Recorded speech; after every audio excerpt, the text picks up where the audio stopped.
intercambios que tienen que ver con lo cultural. Es un gusto recibir, estar juntos y recibir a el profesor, investigador Óscar Padrón Fabre, que viene a presentar, vamos a hablar de otras cosas, pero la excusa es que viene a presentar este libro Durazno Antiguo, el segundo tomo. Le vamos a dar la bienvenida a nuestro querido compañero Nelson Caula.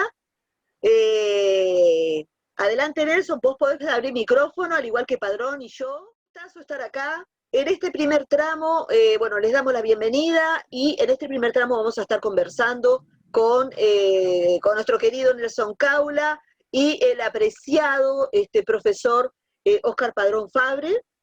Hay mucha tela para cortar, no nos va a alcanzar el tiempo para todo lo que queremos preguntar y saber, pero bueno, es excusa quizás para un próximo encuentro. Buenas noches. Nelson, adelante. Bueno, agradezco mucho la invitación esta extra que se escapa un poco de nuestro taller de los miércoles a la mañana. Y bueno, un saludo a ustedes, a todos ustedes, los acabo de ver hace muy poquito, del miércoles a hoy. El abrazo de siempre, pero el saludo para Óscar. Es no solamente en mi caso, sino el de historiadores en general, referentes de la historia de acá, de todo el Uruguay, de la región, están muy atentos a las investigaciones y los trabajos de Óscar, y para mí tiene digamos, doble cosa positiva de que, bueno, es un investigador del panteón de los buenos, digamos, ¿no? Así es reconocido yo qué sé, por gente de Montevideo, por gente de muchos lados, pero tienen esa condición un poco él, estoy pensando en Eduardo Palermo, en Rivera, en Mónica Alvar, en Salto, de ser historiadores de primera línea todos, y de quedarse en sus pagos, trabajando mucho en la investigación histórica del lugar donde residen y bueno, ejercen docencia, trabajan, en fin. Investigar para sus pagos, pero también con proyección nacional y hasta internacional. Es decir, para difundir la rica historia de todos esos lugares, más allá de la frontera de los departamentos donde trabajan y ejercen. Estoy pensando en Palacios, también en Salto, ha tenido unos buenos aportes sobre las misiones jesuíticas, como los ha tenido. Uno de los temas que más ha trabajado Óscar es justamente el de las misiones, y un poco cómo se proyectó todo eso hacia nuestro territorio, ni hablar Durazno, Bella Unión, en fin. Muchas publicaciones, no es fácil seguirlo, y desde hace algún tiempo se ha transformado en un encomiable editor, cuya editorial define claramente los cometidos de la misma, y tiene que ver un poco con su función en la vida, que se llama Tierra Adentro, y son libros muy buenos. Realmente no solamente de él, hay una colección amplia de muchos autores, y no directamente vinculados a Durazno, sino al Uruguay en sí. Es una colección muy importante la que tiene. En algún momento él podría mandarle la lista, porque es muy abundante, son muchas publicaciones. También la editorial asentada allí en Durazno. Y después lo otro es que después de que Rivera dejó este mundo, el dueño de la casa que era de Rivera pasó a ser Padrón. Es el dueño de la casa de Rivera, bueno, es Padrón. Se puede decir que vive ahí prácticamente, trabaja, investiga. Así que cuando quieran conocer la casa de Fructuoso Rivera, vayan a ver la casa de Óscar Padrón.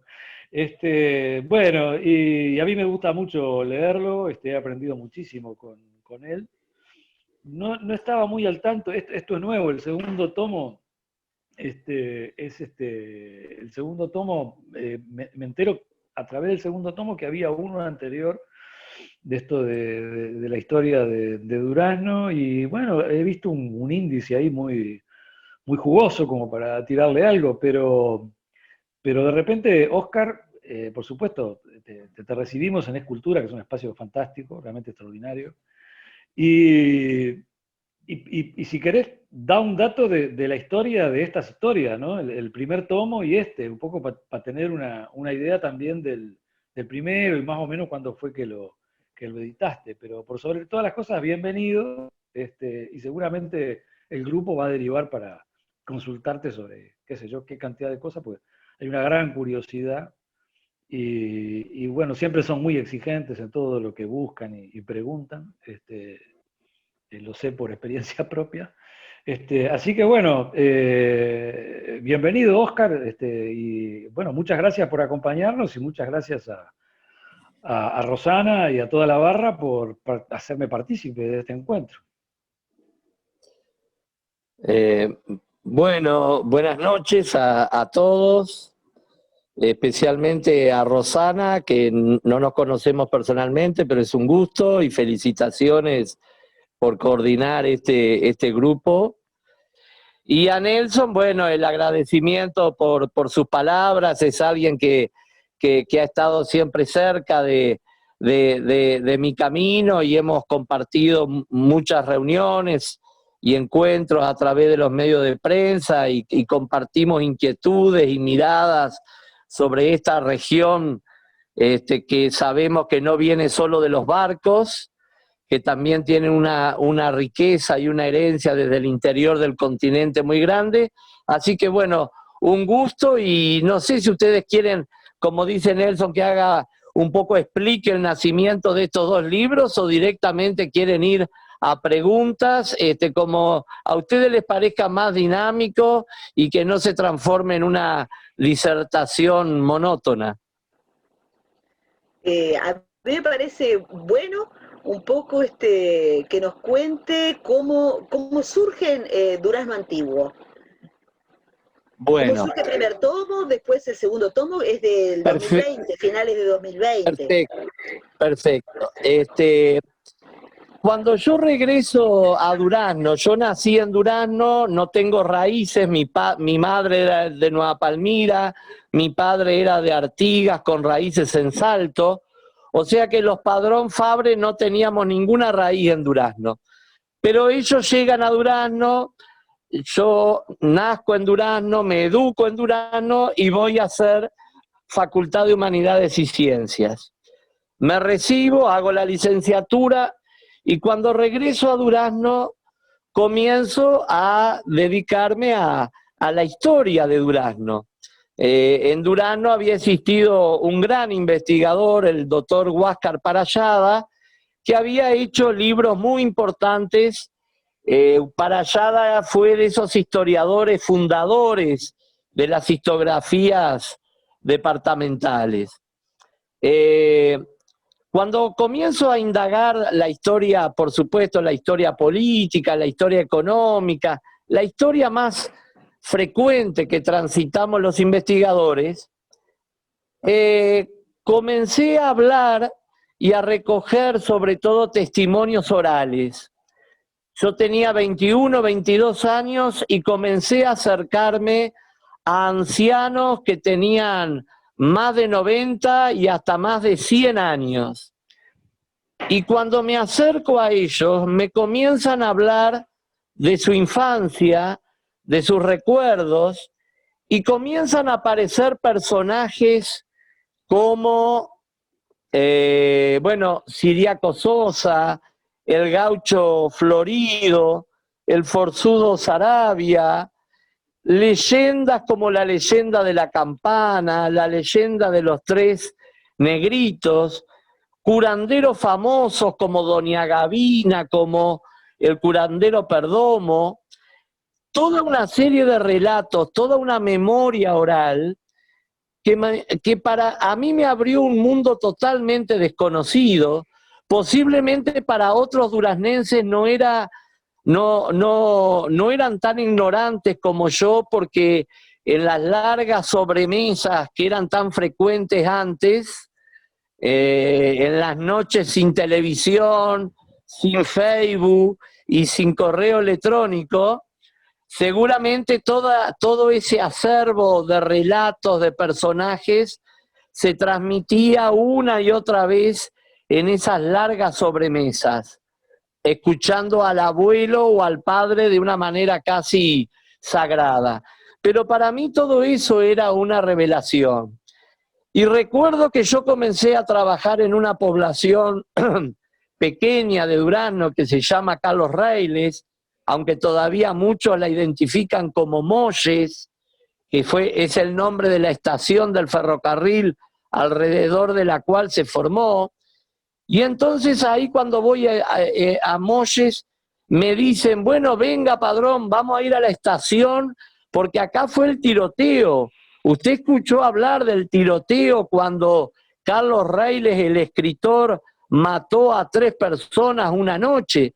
Yo no tenía, en esos momentos no tenía la más mínima idea de ese accidente, y la verdad que de Carlos Reiles para mí era un escritor, pero yo no sabía que habían existido 2 Carlos Reiles, el padre y el hijo, que el padre había tenido una vida fantástica, comenzando como niño que vendía pasteles en las calles de San Carlos y terminó con 140.000 cuadras de campo, de que fue alguien que transformó la producción ganadera en el país con sus famosas estancias, que fue el fundador de la ciudad de Rivera. Entonces, a través de esos relatos orales, a mí se me comenzó a abrir todo un mundo, todo un universo de lo que hoy se conoce con el nombre de patrimonio intangible, de relatos orales. Entonces, así fue como surge en 1991 el primer tomo de Durazno Antiguo, donde yo recojo 20 y tantas historias, pero después yo publiqué varios libros sobre Durazno.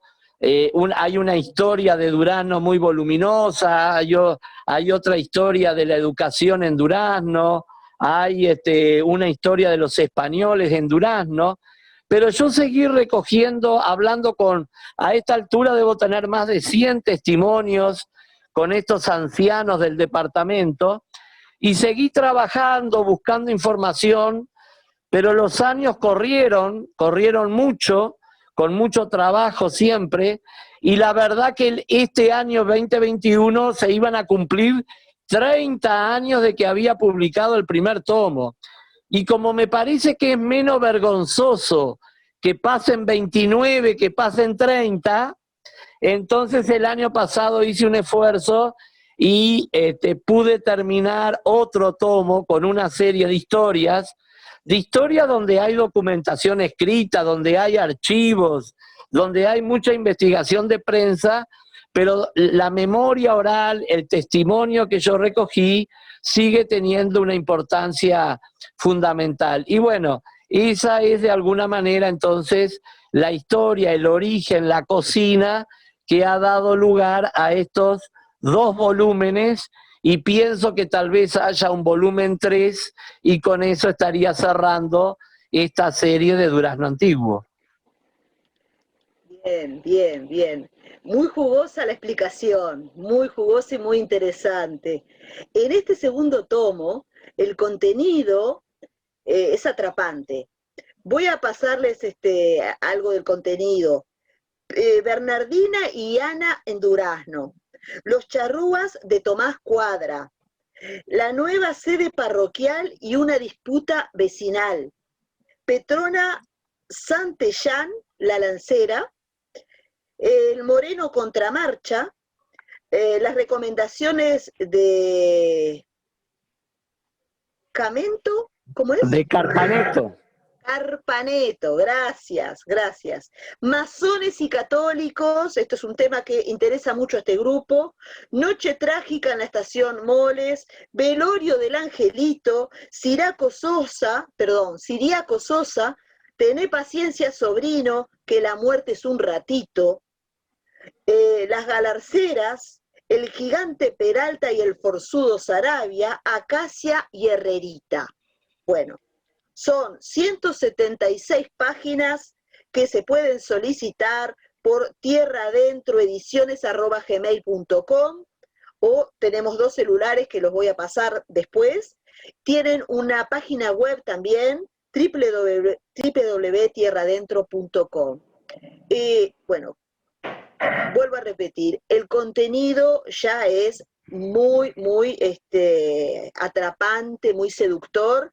Desde el inicio, Bernardina y Ana en Durazno, Los Charrúas de Tomás Cuadra. Bueno, estos son 2 temas que a nosotros nos interesan muchísimo como grupo que estudia historia en forma permanente, semanalmente, sobre todo historia nacional, así que si nos puede hacer algún adelanto de este segundo tomo, en cualquiera de los temas, Petrona, Santellán, La Lancera, por ejemplo. Yo ignoro, hemos hablado de uno de los propósitos también de estos libros Durazno Antiguo y que pienso completar con otros trabajos es recuperar la memoria de los pagos. Estoy seguro que entre las asistentes a esta reunión hay gente que tiene raíces en los departamentos del interior y muchas veces en lugares del interior, es decir, no solo de las capitales. Todos los pagos de nuestros departamentos están llenos de historias, de personajes. No es que Durazno sea nada especial ni diferente a otros departamentos. De hecho, hay otros trabajos y estudios de otros departamentos que también han rescatado personajes, acontecimientos que suceden en los departamentos. Por eso lo comento a esto porque estoy seguro que, y si no han vivido en el interior, en los barrios de Montevideo, vaya si cada barrio de Montevideo también tiene una riqueza enorme de ese patrimonio intangible de historias, de personajes, de lugares. Yo lo que trato con estos libros también y con otros trabajos es que cuando habitamos un lugar, una ciudad, un barrio, un paraje, no lo hagamos como quien alquila una habitación de hotel. Generalmente cuando alquilamos una habitación de hotel, no me importa quién estuvo ayer y menos me importa quién va a estar mañana. Bueno, a veces habitamos los lugares donde residimos muchos años, a veces toda una vida, y no tenemos idea de pronto en ese barrio, en esa casa antigua o ese árbol antiquísimo que existe, a quién puede recordar, a quién puede estar asociado, qué historias de vida, de pasión, de sentimientos, de frustraciones, de conquistas, de logros, de amores, han tenido lugar de pronto en esos zaguanes, en esas rejas, en esas casas por las cuales pasamos o son cotidianas para nosotros porque habitamos muy cerca. Durazno tiene unas anacahuitas en lo que es el estadio, unas anacahuitas centenarias. Yo siempre pasé por esas anacahuitas hasta que un día, hablando con uno de estos ancianos que yo mencionaba, me dice, ahí en esas anacahuitas del estadio, ahí vivió la famosa lancera Petrona Santellán. A mí me ha interesado siempre mucho la presencia de la mujer en la historia. Soy un gran hincha de la mujer. Incluso Nelson con mucha gentileza mencionaba que yo estoy a cargo del Museo de la Casa de Rivera en Durazno, y yo tengo como compañeras a 10 o 12 mujeres, ahora recién hace poquito entró un hombre. y lo seleccionamos muy, muy especial, porque yo la verdad siento siempre en las mujeres enormes colaboradoras, gente con mucha iniciativa, bueno, con una cantidad de virtudes, y también con algunos defectos como nos sobran a los hombres. Y en la historia la mujer fueron fundamentales. Bueno, las lanceras, las mujeres que acompañaron a nuestros ejércitos, no hubo ejército prácticamente en nuestras historias por la independencia y en nuestras guerras civiles que no estuvieran integrados también por mujeres. Lo que pasa que después había como una vergüenza de que aparecieran, no solo en los ejércitos, en tantos aspectos, y entonces después cuando vino la foto de los historiadores, a las mujeres le dijeron, correte que vos no salías en la foto. Pero tuvieron un papel protagónico fundamental. Las mujeres en las guerras, las lanceras, cuando uno se acerca a la historia del artiguismo, cuando se acerca a la historia de Fructuoso Rivera, se dice que en la batalla de Cagancha hubo escuadrones prácticamente de China, porque había una gran diferencia entre el ejército de Juan Manuel de Rosas y el ejército de Rivera, y Rivera llegó a formar prácticamente escuadrones de chinas.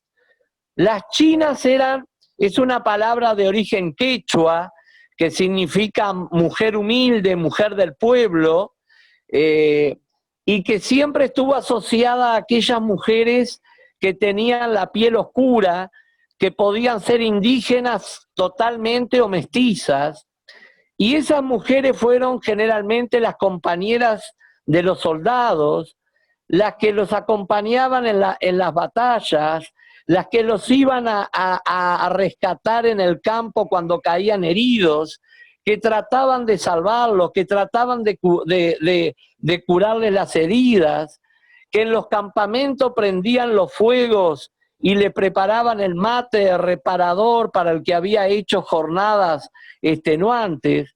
Bueno, Petrona Santillán fue una de estas lanceras que se cuentan diversas historias y que yo logré rescatar porque después encontré artículos de prensa donde también las nombra. Otro artículo de este Durano antiguo son las galarceras. Las galarceras eran las mujeres que acompañaron siempre el regimiento número 2 de caballería, que estuvo durante más de 25 años al mando de Pablo Galarza. Fue un regimiento que tuvo unidad de origen en soriano, capaz que hay alguna sorianense, alguna mercedaria en el grupo, y luego se trasladó para Durazno.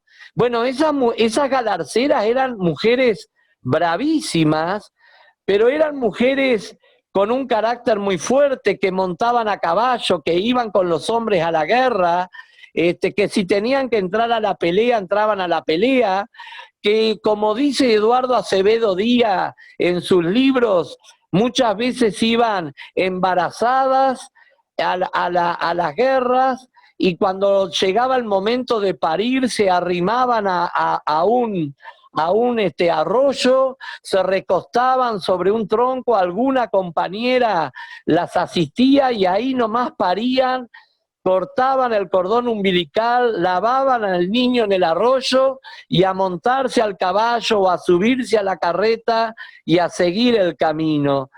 Hay testimonios de la guerra de 1904 donde relatan estos episodios de mujeres pariendo a la orilla de los arroyos, al igual que de manera fantástica los describe Acevedo Díaz en sus novelas. Así que bueno, de alguna manera esos dos capítulos, Petrona y Las Galarceras, es un homenaje a estas mujeres humildes que todavía de pronto no tienen un gran monumento, que fueron de alguna manera invisibilizadas en los libros de historia, pero que fueron tan importantes.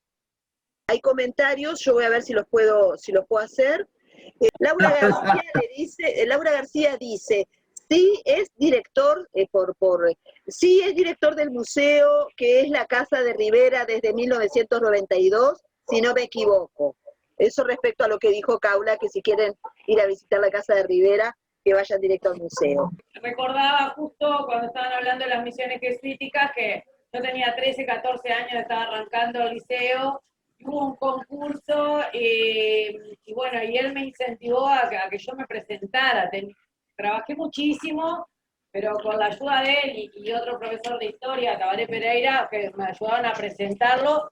Claro, adolescente, sin experiencia ninguna, sin nada, para mí fue tipo, toda una experiencia, creo que quedé en segundo lugar, una cosa así, pero lo que menos importaba, el tema fue que cómo se pusieron al hombro eso de ayudar a una chiquilina a que se presentara en ese concurso, ¿no? Eso me quedó como un recuerdo impresionante. Después yo seguí como una verborragia y le preguntaba si Herrerita era Ernesto Herrera, y que porque creo que tengo idea de que Acacia era de Durazno y que si es el dramaturgo su esposo, y bueno, y después cuando hablaba de las mujeres, que Ana Monterroso también según tengo entendido, intervino mucho en política con La Valleja, ¿no? Como que estuvo muy, muy al firme, hacía que se escuchara su voz. Sí. Tenemos esto pendiente de Laura García respecto a Herrerita, si es Ernesto Herrera, y esto que plantea Laura. Después, lo que pregunta Isabel, si es pariente del poeta Walter Padrón. No, al menos no tengo un vínculo directo con él. El artículo dedicado a Ana y Bernardina en el Durazno es porque se dio la circunstancia que Durazno fue, en su momento fue elegido por La Valleja como capital de la provincia oriental. En la Segunda Guerra por la Independencia, después de la batalla de Sarandí, La Valleja elige para afincarse y para de alguna manera gobernar la provincia Durazno. Por su parte, Rivera fue el fundador de Durazno, que este año 21 va a cumplir los 200 años de existencia, y como saben, estoy seguro que todos lo saben, siempre Durazno fue el lugar de residencia preferido de Rivera, y hasta tuvo el proyecto de trasladar la capital del país y construyó una gran residencia que es actualmente el Museo Casa de Rivera. La circunstancia de que estos dos caudillos tuvieran tanta presencia en Durazno motivó también, por supuesto, que sus respectivas esposas vivieran y fueran vecinas de San Pedro del Durazno. Y a diferencia de los hombres que parecería que fueron en su momento grandes compadres, grandes amigos, grandes camaradas, y en lo militar realizaron cosas importantes juntos, después se van a distanciar y después al final de sus días se van a acercar, pero lamentablemente la muerte de La Valleja y la muerte de Rivera inmediata impidió que volvieran a encontrarse como era su sueño. Las esposas respectivas parece que no tuvieron un vínculo de amistad tan estrecho, pero yo en ese artículo rescato el hecho de que las dos fueron vecinas de Durazno, las dos tuvieron residencia frente a la plaza principal de Durazno, lo mismo que pasó después en Montevideo, que fueron vecinas, aunque no se ve a pocas cuadras, ¿verdad? La casa de Rivera y la casa de La Valleja están a muy pocas cuadras en la Ciudad Vieja, pero las dos tuvieron un papel muy importante en la villa del Durazno. Y alguien hablaba, creo que fue Laura, de Ana Monterroso, que fue una mujer de mucho carácter. Todos saben de que tuvo mucha influencia en Juan Antonio La Valleja. Todavía se recuerda de manera jocosa lo que le habría dicho más de una vez a La Valleja para que realmente tuviera prestancia, hiciera valer su importancia, el famoso date corte, Juan Antonio, date corte, que le recomendaba a Ana, a su esposo. Pero Ana fue una mujer muy inteligente, era de la familia Monterroso, que fue una familia ilustrada de Montevideo, hermana del famoso secretario de Artigas, José Monterroso, y fue, por ejemplo, impulsora de la primera escuela de niñas que hubo en Durazno. O sea que Ana Monterroso era realmente alguien, una mujer que sentía que la mujer estaba llamada a tener un papel de destaque junto a los hombres y no de estar escondida detrás de bambalinas. Y esa primera escuela de Durazno duró mucho tiempo. Bernardina también, Bernardina tiene una historia mucho más larga, de una presencia más extensa en Durazno y se podría decir mucho de ella, y de hecho quedó la memoria de ella. Ustedes saben que Bernardina y Fructuoso Rivera tuvieron solamente un hijo que murió muy precozmente, que fue enterrado en Minas, y después Bernardina no pudo tener más hijos, pero se dedicó buena parte de su vida a criar hijos de otras familias. Por supuesto que las malas lenguas, o las buenas lenguas, como quieran, decían que algunos de esos hijos eran los que le mandaba Don Frutos como resultado de sus aventuras amorosas por las campañas orientales. Pero la memoria de Durazno la recordaba Bernardina, en los ancianos que yo hablé, siempre rodeada de muchos niños que ella criaba, y hay un sector de la ciudad de Durazno, del otro lado del río Xi, que se llama Santa Bernardina, donde está la base de la Brigada Aérea número 2. La deben haber sentido nombrar muchas veces, el aeropuerto de Santa Bernardina, que recuerda a Bernardina Rivera.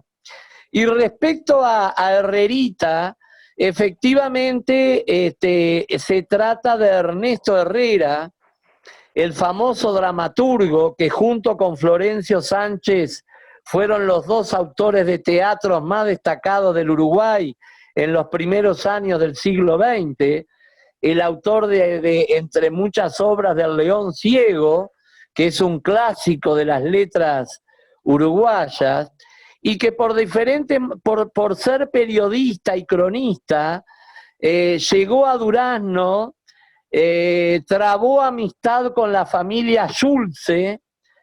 Galarza estaba casada con Otilia Schulze, es un apellido medio complejo de pronunciar porque es de origen alemán, y ahí Herrerita conoce a Acacia. Acacia es la hermana menor de Otilia, y ahí nace toda una bonita historia de amor entre este escritor que de algún modo practicaba la bohemia característica de los literatos del 900 y que también lamentablemente padeció del mal del 900, que eran enfermedades tísicas, lo que generalmente se conoce como tuberculosis, que lo termina llevando prematuramente a la muerte. Y entonces esa historia de amor que está testimoniada por cartas que ellos intercambiaron, que yo cito algunas de esas cartas que se conservan, que fueron exhumadas por el gran investigador Walter Rela y están publicadas en la revista de la Biblioteca Nacional, si alguien tiene interés de acceder a ella de manera completa. La verdad que es una preciosa historia entre este escritor, que algunas de sus obras las escribió o las pensó o las terminó en Durazno, y esta joven bonita duraznense que como un gesto de amor hacia ese amor, a ese novio que la tuberculosis se lo arrebató en 1917, ella se trajo para criar a un hijo de Herrerita que había tenido con otra mujer años atrás, antes de conocer a Acacia. Ese hijo fue Barret Herrera. El nombre de Barret era en homenaje al escritor español Rafael Barret, que admiraba a Herrerita, y Acacia lo crió en Durazno a Barret. Se trajo los restos de Herrerita para Durazno y Herrerita está enterrado en un nicho del cementerio local. Y bueno, yo recojo una serie de testimonios, el propio testimonio de Acacia cuando era muy anciana y vivía en la calle Yaro, en Montevideo, y hace todo un relato de su historia junto a Herrerita. Y la verdad que es una historia muy, muy bonita, y quienes visiten Durazno, frente a la Casa de Rivera en la Plaza Independencia, la Plaza Fundacional, hay un monumento que es obra de un muy conocido escultor de origen duraznense también, Bernabé Michelena, que tiene ahí en Montevideo unas obras fantásticas. Y Bernabé Michelena hizo un monumento que tiene un basamento en mármol con una imagen de la mujer y un bronce arriba que es la imagen de Herrerita, y ese monumento recuerda esa historia de amor entre el escritor y la joven duraznense que sucedió en los primeros años del siglo XX de Durazno, y que dejaron en la población de Durazno siempre como un sabor agridulce, en el sentido de que fue una preciosa historia de amor, pero que no llegó a consumarse porque la muerte arrebató a muy temprana edad a Herrerita, como también lo había hecho con Florencio Sánchez, ¿verdad? Estos grandes creadores que se fueron lamentablemente en la plenitud de sus capacidades. Bueno, unas historias realmente preciosas, fantásticas, lindas y muy lindas contadas, ¿no? Esta última está para una película. Tal cual. Y murió de la muerte de los poetas jóvenes, ¿no? Acuérdense cuando hablamos de Carrieguito, por ejemplo. La tuberculosis era lo que por lo general se lo llevaba, ¿no? No, yo estoy muy interesado en consultarlo sobre un capítulo en concreto, porque es una cosa que estuvimos conversando con el grupo hace un tiempo, cuando hablábamos un poco de los horrores de la Guerra Grande, que yo les tiré ahí una frase que es uno de los títulos de los artículos que incluye en este libro Padrón, y que es fantástico porque yo les decía a ustedes, bueno, si nos da tiempo vuelvo a este artículo, porque me quedé muy tentado, después de escucharlo a Óscar hablar sobre Bernardina y Ana Monterroso, que bueno, no está en este libro, otra mujer. En principio la historia la hace muy afín al propio Rivera, pero aparentemente también cautivó al propio Artigas un poco antes, y tiene que ver con una mujer muy popular, creo que tiene calle y todo ahora, Óscar, desde hace algún tiempo, hace algunos años, que es la Guaireña. Hay un barrio, hay un museo y un barrio con el nombre de ella. Perfecto. Y me gustaría que dieras algunos datos, y la curiosidad, después de escucharte hablar de Bernardina y Ana, parte de si, por ejemplo, en el caso concreto de Bernardina, llegaron a convivir juntas en Durazno. Esto es más para un programa de chisme, pero después que nos des una idea de la guaireña, y hasta, bueno, cómo le salvó la vida en determinado momento al propio Rivera, que tuvo que escapar por la ventana de su casa, ¿no? Mientras ella tenía un poco a las tropas que lo venían a buscar, y un poco las características también de esta mujer, creo que estaría bueno, y seguramente has escrito mucho de ella. ¿Respondo, Rosana, o hay alguna otra cosa también? Si no, respondo lo de Nelson. Sí, tal cual, la respuesta para Nelson y para todos, porque estamos todos con esa curiosidad ahora. Bueno. Y además, aunque como fruto de esta investigación, terminé descubriendo un nexo entre la guaireña que menciona Nelson y el mentado Siriaco Sosa, que es el autor de la frase «Tené paciencia, sobrino, que la muerte es un ratito», en el momento que lo estaba degollando. Bueno, eso era lo otro que te iba a consultar, y después, si querés, te explico por qué. Bueno, la guaireña, por eso digo, la historia de las mujeres en el Uruguay es todavía, se han hecho aportes importantes desde la historia, desde la literatura, pero muy valiosos y que han merecido mucho reconocimiento, pero yo creo que apenas es la punta del velo que se está corriendo, y que realmente hay que apresurarse para poner en conocimiento todas esas historias. Y una de ellas es la de esta mujer, la guaireña, que yo no la abordo ahora en estos trabajos, que es una mujer muy querida en Durazno por su leyenda.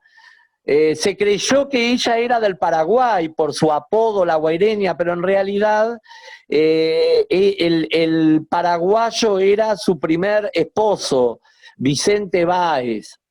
La guaireña fue una mujer de campo, nacida en Canelones, fueron confirmadas junto con Artigas en 1770, y luego con su esposo Vicente Báez se radican en el campo del interior del departamento de Durazno. Vicente Báez muere y esta mujer queda a cargo del campo en la zona del arroyo Tomás Cuadra, y los testimonios que hay de militares como José María Paz, como Brito del Pino, cuando pasaban por los campos de la guaireña, nunca mencionan a ningún hombre.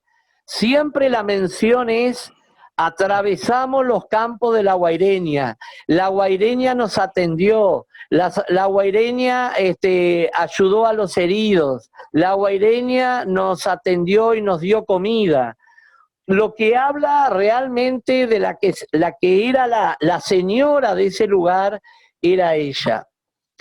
Ella después vuelve a casarse con un oficial de Rivera, con Hipólito Cuadra, y cuando ya es anciana, o no anciana, pero bastante mayor de edad, se radica cerca de Durazno y construye en una chacra una casa de azotea, que es la que se conserva hasta el día de hoy y que se conoce con el nombre de Casa de la Guaireña, donde hay un pequeño museo que recrea lo que era una vivienda de tipo rural humilde del 1800. Pero esta mujer va a perder en la batalla de India Muerta, en la segunda batalla de India Muerta de 1845, en plena Guerra Grande en el departamento de Rocha. Va a perder, como todos saben, fue perdida por Rivera, el vencedor fue Urquiza, y se dice que hubo una ejecución masiva a través del degüello después de la batalla. Lo cierto es que su segundo esposo, Hipólito Cuadra, y su hijo Miguel, y posiblemente otro hijo más, murieron en esa batalla también. Entonces, La guaireña es emblema de alguna manera de la paisana oriental, de esas mujeres que tuvieron un protagonismo muy, muy destacado, porque en aquel Uruguay de la tierra purpúrea, en aquel Uruguay donde los hombres o morían jóvenes por las guerras o por las tareas de campo, o la guerra los llevaba y tenían que pasar meses o años en las campañas que eran muy largas, o si les tocaba perder, tenían que exiliarse en otros países, las que quedaban a cargo de la familia y de los establecimientos rurales eran las mujeres. Pero para completar incluso la historia romántica de la guaireña,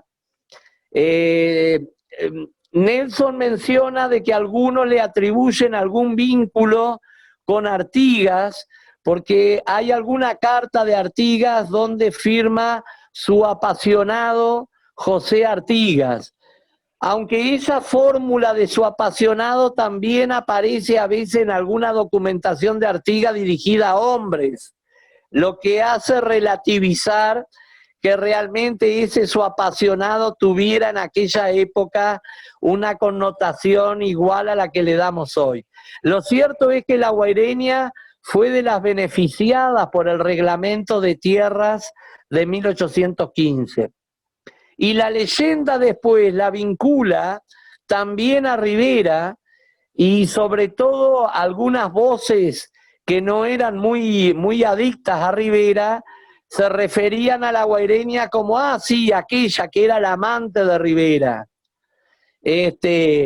Incluso hay una obra de teatro de otro duraznense que seguramente conocen, el famoso autor de teatro, famoso en una época, aunque como toda cosa después cae en el olvido, Orlando Aldama, que tuvo una época de oro en la década del 30 y del 40, cuando se hacía mucho teatro con un sentido de sátira política. Orlando Aldama fue realmente uno de los autores más exitosos, y después es el gran creador de El diablo andaba en los choclos, Juan Globo, Cuando los duendes cazan perdices. Es el autor de las grandes obras de teatro de Luis Sandrini, que luego fueron llevadas a el cine. Bueno, ese Orlando Aldama, cuando es joven, realiza una obra que se llama, donde él toma esa leyenda y entonces hace una historia bastante novelada, donde la guaireña le salva la vida, como decía Nelson, a Rivera, vistiéndose con las ropas de Rivera, y distrayendo a quienes vienen a matarlo, al general, mientras Rivera escapa por una de las ventanas y se larga al río Xi, que estaba muy cerca, y nadando se salva cruzando el río Xi. O sea que esta mujer, la guaireña, que quedó su nombre prendida en el recuerdo de los duraznenses, y hay un barrio que la recuerda, es realmente también un testimonio de esas mujeres de la patria vieja, y que Durazno tiene de alguna manera la suerte de tener un pequeño rincón donde se la recuerda y se le rinde homenaje.